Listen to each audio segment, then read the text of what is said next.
Hello guys, welcome to BMS Academy. So today I am going to discuss the Hindu analysis of 4th January 2021. आज की जो first news रहेगी, India approves two कोविड-19 vaccine for emergency use. देखिए यहाँ पे आपको ये जानना जरूरी है कौन कौन सी दो वैक्सीन हैं। कोविशील्ड जो कि सीरम इंस्टीट्यूट ऑफ पुणे के द्वारा बनाई गई है, एंड दूसरी Covaxin Bharat biotech and ICMR के द्वारा बनाई गई है। एक्चुअली जो कोविशील्ड है ना, इस पे एक आर्टिकल भी आया है, नेक्स्ट हम ये देखेंगे अभी। ठीक है, वैक्सीन जो है उसकी एफिकेसी 70.4% बताई जा रही है, बट इंडिया के केस में नहीं। ये जो फेज़ 3 का ट्रायल थे ना, वो कंडक्ट करे गए थे यूके एंड ब्राज़ील का, उसमें जो डाटा आया वो ये बताया जा रहा है। ठीक है, बट जो इंडिया में ट्रायल्स करे गए हैं उसका कोई भी अभी तक डाटा रिलीज़ नहीं करा गया है। ठीक है तो इसी पे आलोचना हो रही है आगे आर्टिकल में। अभी प्रीलिम्स के पर्सपेक्टिव में आपको ये जानना ज़रूरी है, what is ICMR, Indian council of medical research. Okay, ये जो फॉर्म हुई थी वो IRFA के नाम से हुई थी, बट 1949 में इसका नाम ICMR कर दिया गया। और ये अपेक्स बॉडी है, ठीक है, जो कि फॉर्मुलेशन करती है coordination for promotion of biomedical research के बारे में। और वन ऑफ द ओल्डेस्ट होता है, पुरानियों में से एक ये भी पुरानी है। ठीक है, सबसे पुरानी का मतलब ये नहीं हुआ वन ऑफ द ओल्डेस्ट का, one of the oldest and largest medical research bodies in the world. Okay, world में वन ऑफ द ओल्डेस्ट है and largest medical research body है। और जो ICMR जो फंड किया जाता है वो गवर्नमेंट ऑफ इंडिया के द्वारा किया जाता है by department of health research. Okay, 2007 में the organisation establish the clinical trial registry. जो भी ट्रायल्स होंगे ना, उनका एक रजिस्टर बनाया जाएगा, पूरा डाटा उसमें स्टोर किया जाएगा, which is India's national registry of clinical trials. Okay, तो इसका हेडक्वार्टर देख लीजिएगा न्यू दिल्ली में। ओके, और बस यही इम्पोर्टेंट है इस केस में।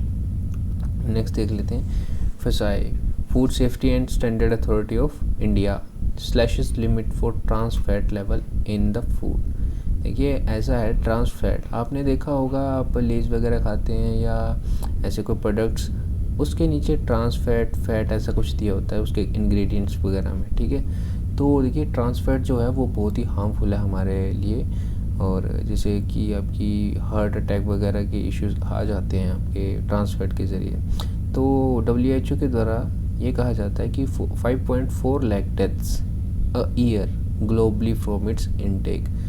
5.4, समझ पा रहे हैं, 5.4 lakh deaths of a year, मतलब इतने लोग मर जाते हैं यार सिर्फ इसके इनटेक करने से ही। सोच पा रहे हो क्या हालत है।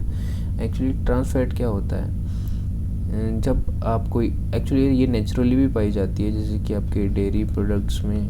ठीक है, डेयरी प्रोडक्ट्स, मीट में नेचुरली पाई जाती है, that is under the permissible limit. Okay, but जो आर्टिफिशियल ट्रांस फैट है वो हाइड्रोजनेशन प्रोसेस होता है। ठीक है, हाइड्रोजनेशन प्रोसेस एक्चुअली ये क्या है, सिंपली जब किसी जैसे कि वेजिटेबल ऑयल्स होगा, उसको हम किस में जैसे कि आप वो देखते होंगे डालडा की सॉलिड होता है ना थोड़ा, उसी टाइम क्या होती है, ट्रांस फैट उत्पन्न होती है, और जो कि इसको थोड़ा सॉलिड बनाने में हेल्प करती है। ठीक है, तो वही है ट्रांस फैट। तो यही इशू है यहाँ पे, जैसे कि WHO ने कहा क्या, global elimination trans fat by 2023। अब सीधा आ सकता है क्वेश्चन, ट्रांस फैट कि कब तक एलिमिनेट करना है, 2023 तक। फिर इसमें FSSAI ने काम करा है, food safety and standard authority ने। ओके, तो पास द रेगुलेशन 2011 में पास करी थी रेगुलेशन, जिसमें 5% कर दिया गया था रिड्यूस्ड 2015 तक।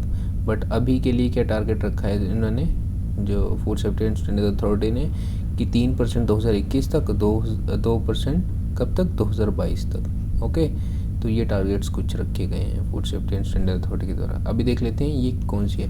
ऑटोनोमस ऑर्गेनाइजेशन है ये, बॉडी है। ठीक है, एंड स्टैट्यूटरी एज वेल।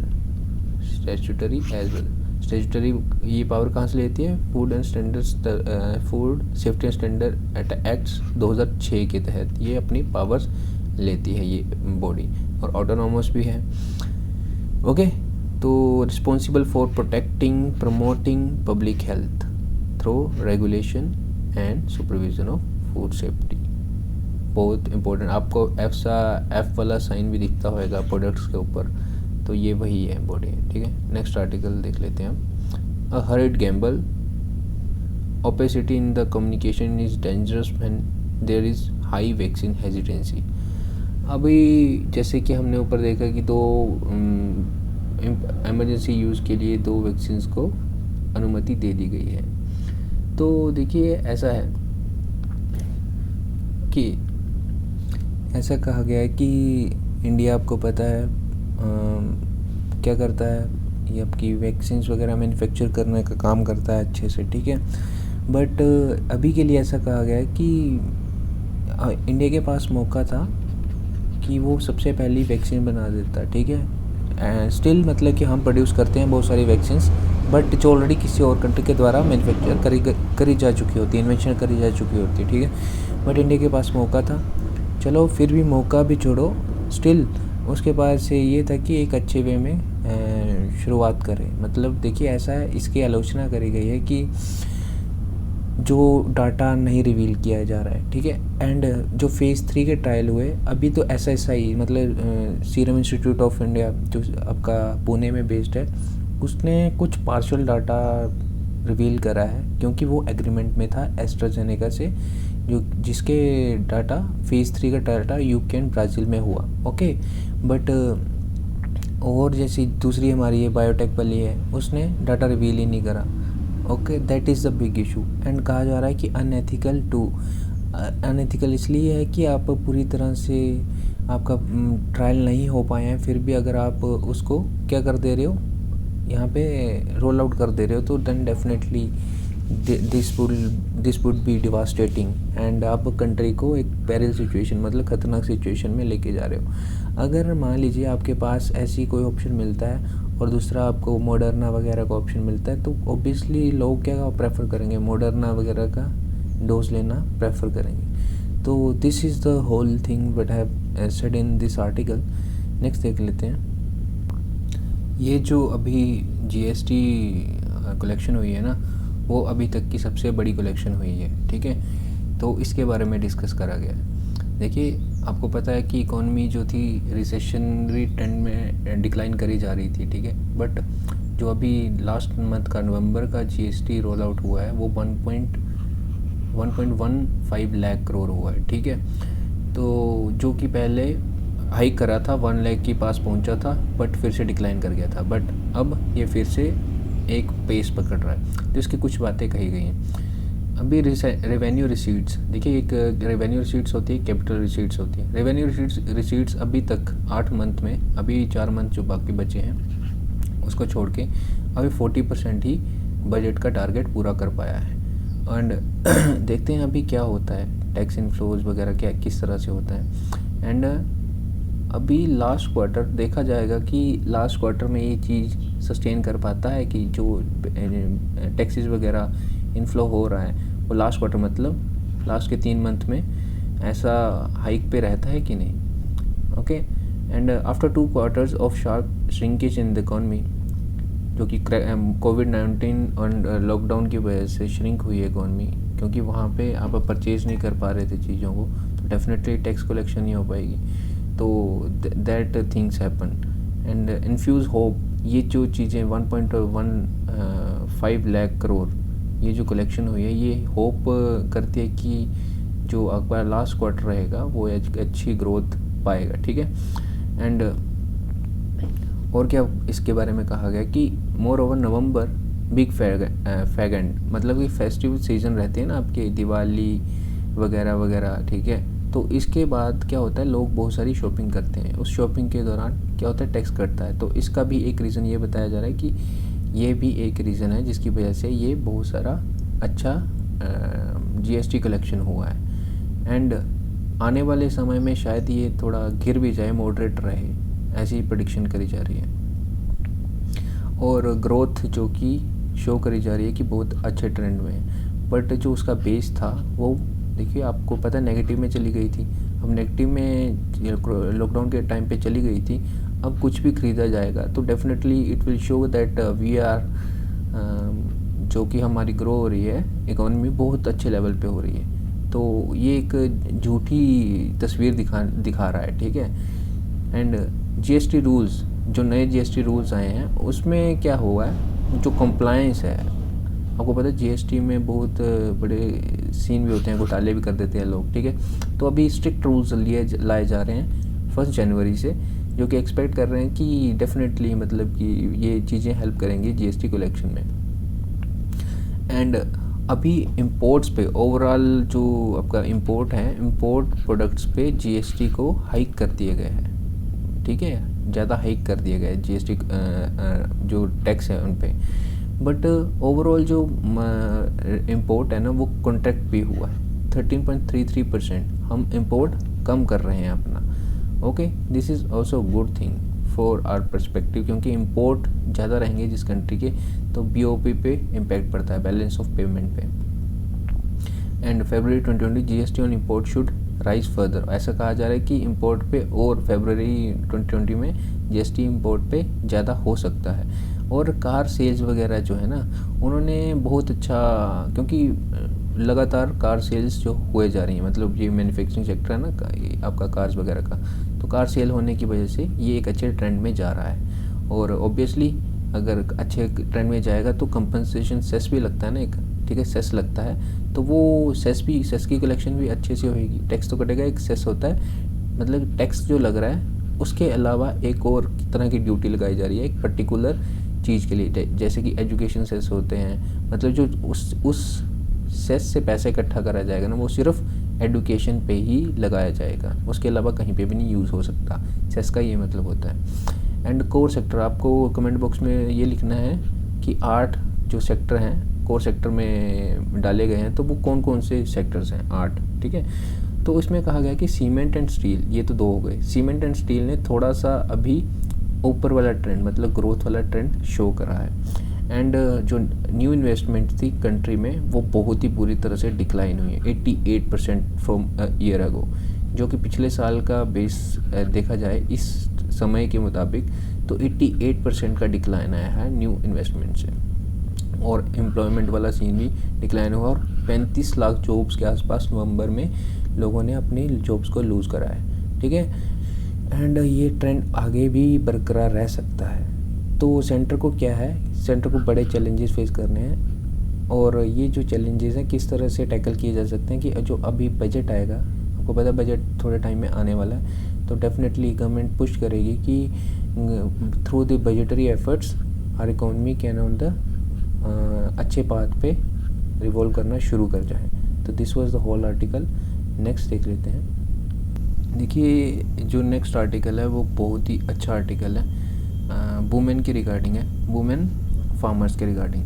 तो ऐसा कहा गया है, एम.एस. स्वामीनाथन के द्वारा ये बताया गया था कि सम हिस्टोरियंस बिलीव, हिस्टोरियंस का कहना है कि वुमेन जो थी वो पहली ह्यूमन के अंदर फीमेल थी जिन्होंने क्या करा था, पहली बार डोमेस्टिकेटेड मतलब कि डोमेस्टिकेट क्रॉप का प्लांट सीड करा था, मतलब लगाया था। और जो लोग जो आदमी हुआ करते थे, मेल पार्ट हुआ करता था, वो बाहर जाया करता था, हंट किया करता था, ठीक है, और खाने में मीट वगैरह ले आया करता था, ठीक है। बट जो फीमेल थी जिसने फर्स्ट टाइम प्लांट को उगाया था for the food, feed, fodder, fibre and fuel के लिए, समझ पा रहे हैं, बहुत महत्व है अपना जो परसेप्शन है वुमेन के लिए। इस आर्टिकल के तहत बहुत सारी चीज़ें आपकी चेंज हो सकती हैं। एंड वी थिंक कि आदमी ही फार्मर्स हो सकते हैं, मेल पार्ट ही फार्मर्स हो सकता है, मैन फार्मर्स, बट ऐसा नहीं है। अकॉर्डिंग टू एग्रीकल्चर सेंसस के द्वारा ये कहा गया कि 73.2% रूरल वुमेन जो हैं वो फार्मिंग एक्टिविटीज़ में इंडल्ज हैं, ओके। बट 73.2% में से ओनली 12.8% ही क्या है जिनके पास नाम है, लैंड होल्डिंग है, समझ पा रहे हैं। इसका बहुत बड़ा इशू है। इसका क्या क्या इश्यूज़ हैं, जैसे कि कल्चरल इश्यूज़ हैं, ठीक है, रिलीजियस फोर्सेस हैं, समझ पा रहे हैं, और पैट्रियार्कल सोसाइटी कि हाँ यार वुमेन को थोड़ी ना लैंड वगैरह दी जाती है, ठीक है। असलियत में तो आदमी ही फार्मर होता है। तो ये ओनरशिप ऑफ लैंड का इशू आता है, ठीक है। और ये मिसकंसेप्शन बनाई गई है कि फार्मिंग जो है वो सिर्फ आदमियों से ही रिलेटेड है, मतलब मेल पार्ट का ही प्रोफेशन होता है, ठीक है। और ये कहा गया कि 83% of agriculture land in countries सीधे सीधे किसको दे दी जाती है, पिताओं के द्वारा अपने बेटे को दे दी जाती है 83% ऑफ एग्रीकल्चर लैंड। और सिर्फ लेस देन 2% से भी कम किसको दी जाती है, इसके द्वारा अपनी बेटी को, लेस देन 2%। ओके, तो ये बड़ा इशू है। And names and exclude from the definition of farming. इसकी वजह से क्या होता है, देखिए लैंड होल्डिंग रहेगी। अभी क्यों मैन को बोला जाता है, क्योंकि उनके पास उनके नाम पे, आदमियों के नाम पे ही जो खेत होते हैं उनका नाम होता है। तो हम क्या कहते हैं कि फार्मर जो होते हैं वो आदमी ही होते हैं। अगर फीमेल के पास ज़्यादा लैंड आ जाए, अगर मान लीजिए ऐसा केस फीमेल के साथ हो जाए, तो हम बोलेंगे कि ये जो प्रोफेशन है ना वुमेन से ही रिलेटेड है, ठीक है। तो लैंड होल्डिंग वाला इशू आ जाता है यहाँ पे। और ये कहा गया कि 81% of women agriculture labour belong to scheduled caste, SC ST and OBC से बिलोंग करते हैं 81% जो फीमेल लेबरर्स हैं, ओके, एग्रीकल्चरल लेबरर्स हैं। तो ये भी एक अच्छा ट्रेंड दिखाता है, बट ये भी दिखाता है कि non recognition for the land holdings, ठीक है। वुमेन को राइट डिनाई किया जा रहा है यहाँ पे। और गवर्नमेंट के द्वारा भी ऐसा ही कुछ दिखाया जाता है। कैसे कि उनको एग्रीकल्चरल लेबरर का नाम दे दिया जाता है, कल्टीवेटर्स का नाम दे दिया जाता है, बट फार्मर्स का नाम नहीं दिया जाता, ओके। तो विदाउट रिकॉग्निशन बहुत सारे इश्यूज होते हैं। देखिए अगर रिकॉग्निशन नहीं होएगी तो उनको बेनिफिट्स, गवर्नमेंट के द्वारा बेनिफिट जो आपको लोन्स वगैरह प्रोवाइड होते हैं, मान लीजिए लोन्स वगैरह प्रोवाइड हुए, आपको इनपुट्स दी जाती हैं फार्मर्स के लैंड होल्डिंग्स जो जिसके नाम पे लैंड होती है, खेत होते हैं, उनको क्या दिए जाते हैं, फ्री इनपुट्स दी जाती हैं, फर्टिलाइज़र दिए जाते हैं, बहुत सारी स्कीम चली हुई हैं। उसका बेनिफिट ये वुमेन तो ले ही नहीं पाएगी अगर उसके नाम पे नहीं है तो, ठीक है। एंड सबसे बड़ी बात कि अगर मतलब कि मेल फार्मर अगर सुसाइड करता है तो उसको कंपनसेशन दी जाती है। मान लीजिए अगर वो फीमेल ही कर डाले, अपने आप को सुसाइड कर दे, तो फिर तो ख़त्म है ना, कुछ नहीं मिलेगा, ओके। तो आगे देख लेते हैं। और वैसे ही जैसे मैंने लास्ट टाइम पिछली स्लाइड में समझाया आपको, वही बातें कुछ कही हैं, जैसे कि only one of their problems, जो नॉन रिकॉग्निशन है ना उनकी, वो एक प्रॉब्लम है। उसके अलावा और भी बहुत सारी प्रॉब्लम्स हैं। अनइक्वल एक्सेस होती है, मतलब लैंड के लिए, ठीक है, जैसे मेन काउंटर पार्ट है उनका, उस तरह से एक्सेस नहीं मिल पाती है। वाटर के लिए, फॉरेस्ट के लिए, ठीक है। और भी जैसे कि मैंने आपको बताया कि इनपुट्स, फर्टिलाइज़र वगैरह वगैरह के लिए वुमेन की एक्सेस, मतलब उनको मिल पाना थोड़ा मुश्किल है as compare to the male counterpart, okay. Despite इतनी लार्ज कंट्रीब्यूशन होने के बावजूद भी वुमेन का जो है वो शेयर है वो रिड्यूस किया जाता है, और वो एक मार्जिनल सेक्शन बन के ही रह गए हैं, और उनको वल्नरेबल बन जाती हैं किसका, उनका शोषण होने के लिए, ठीक है। तो यही इश्यूज़ हैं। और देखिए वुमेन जो हैं वो कम पढ़ी लिखी हैं एज़ कम्पेरिजन टू मेल, क्योंकि मेल को हमारा आपका पता है मेल को ज़्यादा प्रेफरेंस दी जाती है। तो उनके कंपैरिजन में देखा जाए तो female are less educated, less literate than male, okay. और ये जो रूरल केसेस में ये केसेस ज़्यादा हैं, ठीक है। रूरल में ज़्यादा किसको दिया जाएगा। एक तो लोग इतने, जो माँ बाप होंगे इतने पढ़े लिखे नहीं होंगे, वो सोचेंगे कि हाँ फिर भी लड़की ने तो चले जाना है, हमें कौन देखेगा, हमारा बेटा ही देखेगा, तो उसको ज़्यादा पढ़ाया जाता है। बट देखिए जो केयर वगैरह होती है वो लड़कियाँ ज़्यादा करती हैं माँ बाप की आपको भी पता है इस बारे में। The farm laws, since the government policies never aim to reduce disparity, elevate their distress. अब वुमेन जो फार्मर्स हैं, जो एक मकाम है, मतलब महिला किसान अधिकार मंच, ठीक है, उनके द्वारा कुछ कहा गया कि ये जो लॉज आए हैं ना 3, जो फार्मर्स आपके रिफॉर्म लॉज, वो भी एक बड़ा थ्रेट है वुमेन के लिए, ठीक है। कैसे कि एक MSP की बात नहीं करी गई है, ठीक है, MSP की बात नहीं करी गई है, तो ऐसा है फिर वो कहाँ पे ढूंढती फिरेंगी, ठीक है। अगर वो ही अकेली हैं, मतलब ग्रो कर रही हैं, बेचने जा रही हैं, तो वो कहाँ पे खज्जल होती रहेंगी, ठीक है। और वो इस पोजीशन पे भी नहीं है कि वो जो उनके साथ डील कर रहे हैं उनके साथ बार्गेनिंग कर सकें, ठीक है। हाँ, अच्छी स्किल्स होती हैं बार्गेनिंग करने की वुमेन की, बट वो ही अपने प्रोडक्ट्स लेने के लिए। अब फार्मिंग के लिए बोलेंगे तो वो तो सुलझे हुए इंसान होते हैं जो आपके क्या करने आते हैं, जो बार्गेनिंग करने आते हैं, जो लेने आते हैं फार्मर से सामान, ठीक है। तो वो तो उनको ठग लेंगे, ओके। तो और ना ही वो इतनी पढ़ी लिखी हैं, तो जो रिटन एग्रीमेंट्स होते हैं, अभी कॉर्पोरेटाइजेशन की बात करी जा रही है, ठीक है। Contract farming, actually real word is contract farming, not corporatisation of farming, ठीक है। तो कॉन्ट्रैक्ट फार्मिंग के केसेस में जो इतने बड़े आपके डॉक्यूमेंट्स हैं उनको कैसे पढ़ पाएंगी, है ना।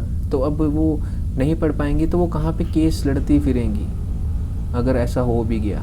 तो ये सब बातें कही जा रही हैं वुमेन के पर्सपेक्टिव से। तो यही है सब कुछ। और कहा जा रहा है कि एट द एंड फाइट जो कर रही हैं इक्वल राइट्स के लिए, देखते हैं कब तक क्या क्या होता है। देखिए, हमें अपनी सोच चेंज करनी पड़ेगी वुमेन के रिगार्डिंग, क्योंकि अगर वो कंट्रीब्यूट नहीं करेंगी तो इंडिया का भला नहीं हो पाएगा, ठीक है। तो this was whole article and I think it is enough for today. अगर आपको कोई सजेशन है तो आप कमेंट बॉक्स में डाल सकते हैं। अगर आपको अच्छा लगे तो आप लाइक कर सकते हैं, अगर नहीं अच्छा लगा तो डिसलाइक करके सजेशन कमेंट बॉक्स में डाल दीजिए। Knowledge share is equal to knowledge care and have a good day ahead.